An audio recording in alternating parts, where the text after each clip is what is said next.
Les relations entre l'Algérie et la France sont actuellement marquées par des tensions importantes. Cela a commencé lorsque l'Algérie a refusé les tentatives françaises de renégocier les accords bilatéraux, notamment celui de 1968 sur la circulation et le séjour des Algériens en France.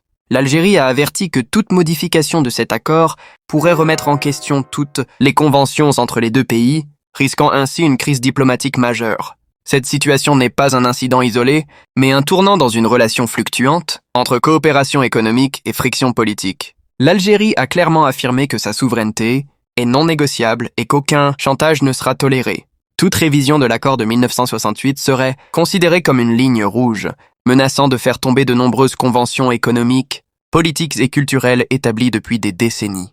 Paris a tenté de durcir les règles sur l'immigration des Algériens, mais chaque initiative a été arrêtée par crainte de la réaction d'Alger, qui dispose de moyens stratégiques pour contrer toute pression. Le ministère algérien des Affaires étrangères, dirigé par Ahmed Attaf, a accusé la France de provoquer l'escalade des tensions, préférant la pression à la coopération, tandis que l'Algérie prône la réciprocité. Les actions ont suivi les déclarations. L'Algérie a remis des notes fermes à l'ambassade française, annulé certains privilèges et a indiqué qu'elle ne tolérerait plus une gestion partielle des dossiers bilatéraux. Le conflit touche également la question des visas et de la coopération sur le rapatriement des migrants.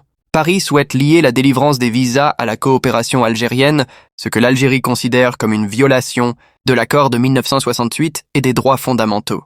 Les conséquences économiques sont déjà visibles, avec une chute des exportations françaises vers l'Algérie, illustrant le recentrage d'Alger vers d'autres partenaires tels que l'Italie, l'Allemagne et les États-Unis. Pour la France, cela représente une perte significative sur le plan commercial et stratégique, tandis que l'Algérie renforce son autonomie et son influence internationale. Aujourd'hui, l'Algérie peut choisir parmi plusieurs partenaires mondiaux prêts à négocier sur la base du respect mutuel. La France, habituée à un rôle privilégié, doit désormais composer avec une nouvelle donne. L'Algérie exige l'égalité et le respect dans tous les domaines, y compris sur la mémoire coloniale et les accords historiques. Cette crise dépasse un simple différend technique.